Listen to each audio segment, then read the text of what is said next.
थारैनो जोबोद दुखुनांथाव खौरां। तामिलनाडुआव नखर सुंथानो खामानि मावनो थांनानै सानै बर' सुबुंनि जाब्रबथायजों जिउ खहा आरो सासे गोब्राब जोखोम। तामिलनाडुनि दारापाराम होननाय जायगायाव खामानि जोबनानै बेलासे 6 रिंगायाव क्रस खालामनो थांनाय समावनो लामा बारस'नाय समाव दरसे गामिनिनो साथाम सुबुङा गंसे बासजों जाब्रबथाय जानानै सानैया जिउ गोमायो आरो गुबुन सासेया देहा फाहामसालियाव फाहामथाय लागासिनो दङ।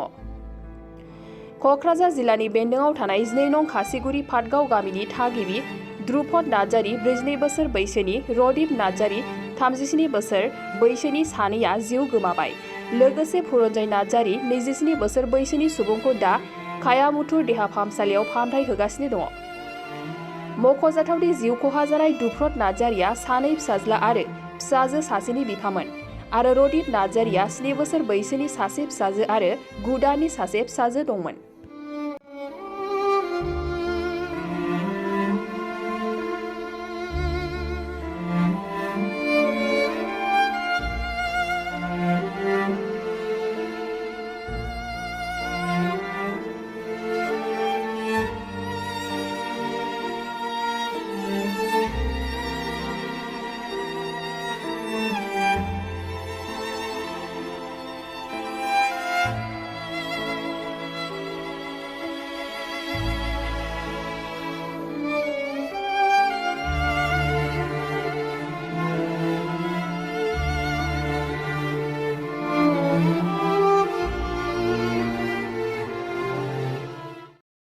बाक्सा जिल्ला खख्लाबारि हजुआ सकनि के रडजों थांनाय लामायाव थानाय MB रिफाइनिं हाउसआव मबाइल ग्लास गावनायखौ गोरलैयैनो फाहामनो हानाय गोदान OCA मेसिन लानानै फैदों।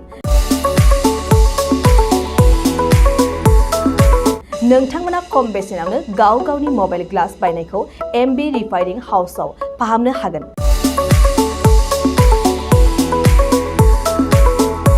मबाइल ग्लास बायनायखौ फाहामनायजों लोगोसे मबाइलनि बायदि रोखोमनि बाहागो आरो बायदि रोखोमनि मबाइलनि गाज्रि जानायखौ बे MB रिफाइनिं हाउसआव फाहामनो हागोन।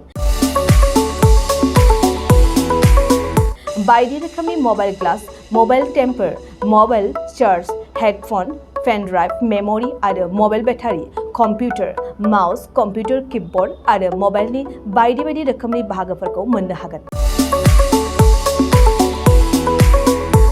MB रिफाइनिं हाउसआव फोरमायनाय बायदिब्ला दासान्दिनिफ्राय लानानै फैगौ दिवालीसिम डिसकाउन्ट होगासिनो। मख'नो गोनांदि MB रिफाइनिं हाउसआव गुबुन हादोर एबा भुटान हादरनिफ्राय माखासे सुबुंफोराबो बायदि रोखोमनि मबाइलफोरखौ फाहामथाय होफैयो।